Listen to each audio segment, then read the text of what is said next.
sa ating mga future award-winning journalists, meron lang akong dalawang paalala sa inyong lahat.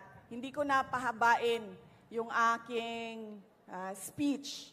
Gusto ko lang maalala ninyo ang dalawang bagay sa pagtatrabaho ninyo at sa pagpupursige ninyo sa inyong interes at karera sa journalism. Unang-una, kapag opinion ninyo ang sinusulat ninyo, never assume anything. Huwag ninyong ipaghalo ang assumption at opinion. Magkaibang bagay yon. Pangalawa, never print or post or circulate something that you know is not the truth. Huwag ninyong gawin na sirain ang buhay ng ibang tao, sirain ang imahe ng iba't ibang organisasyon o ng mga tao sa alam niyong hindi totoo. Never assume and don't lie sa inyong trabaho.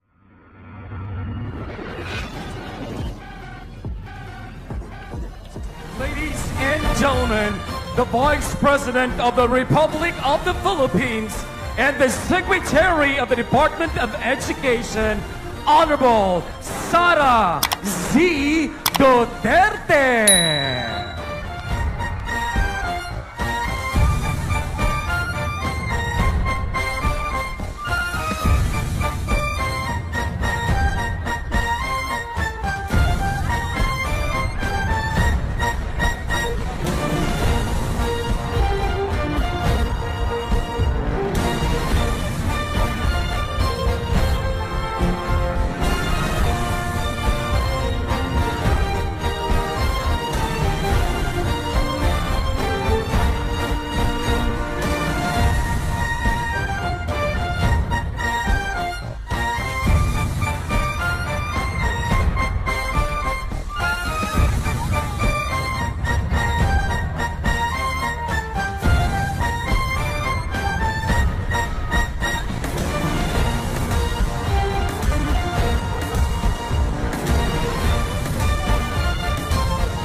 Please remain standing for the singing of the Philippine National Anthem, followed by an interfaith prayer and the singing of Caracar City Hymn.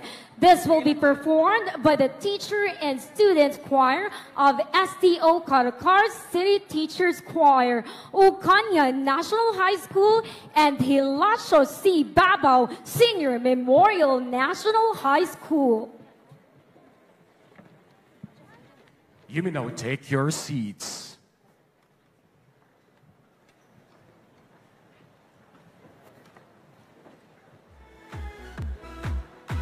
And now for the formal declaration of the 2024 National Schools Press Conference and the hoisting of the banner, please welcome the Vice President of the Republic of the Philippines and the Secretary of the Department of Education, Honorable Sara Z. Duterte.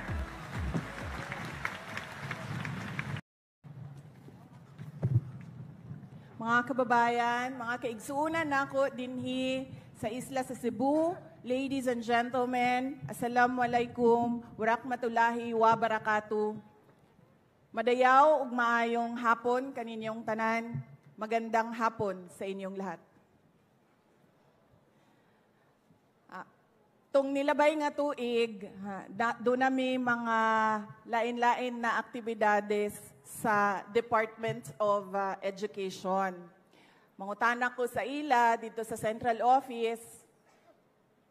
Nagtatanong ako sa kanila doon sa Central Office.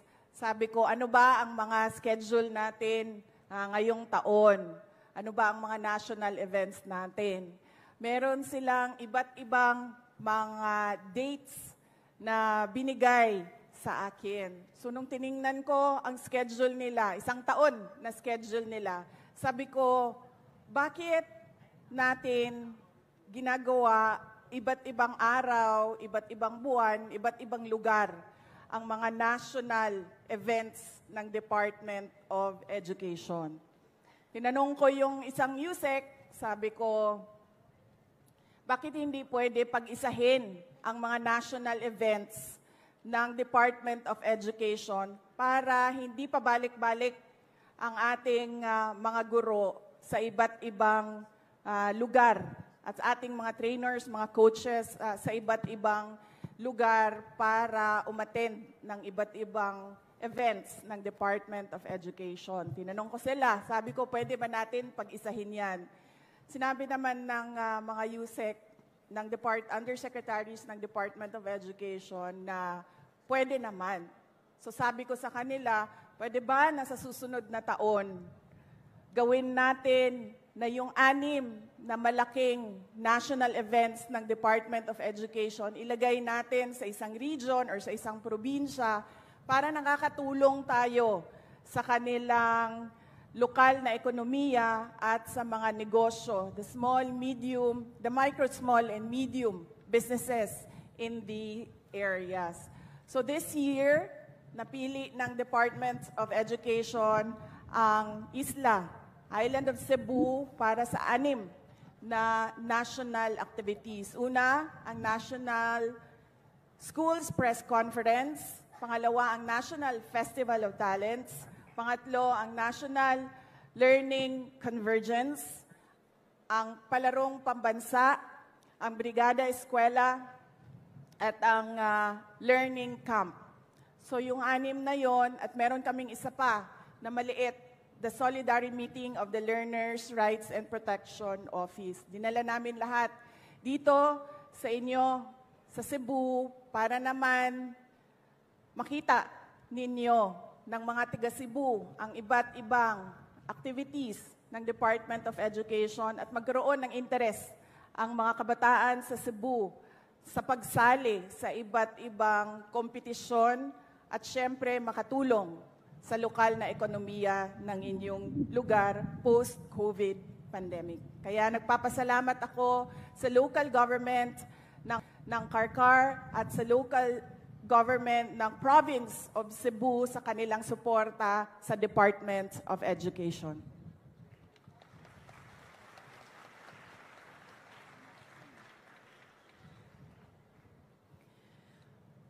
Sa ating mga future award-winning journalists, meron lang akong 2 paalala sa inyong lahat. Hindi ko na pahabain yung aking speech.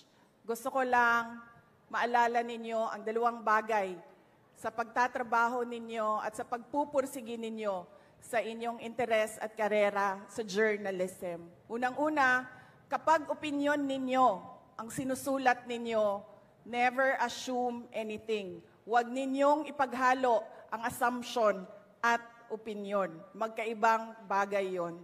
Pangalawa, never print or post or circulate something that you know is not the truth. Huwag ninyong gawin na sirain ang buhay ng ibang tao, sirain ang imahe ng iba't ibang organisasyon o ng mga tao sa alam niyong hindi totoo. Never assume and don't lie sa inyong trabaho. Yan lang ang gusto ko na maalala ninyo. And I wish you all good luck in the competition, and we all want to see you as award-winning journalists in the future, not just for national awards, but of course, for international awards. By the power vested in me as the Secretary of the Department of Education, I hereby declare the 2024 National Schools Press Conference open.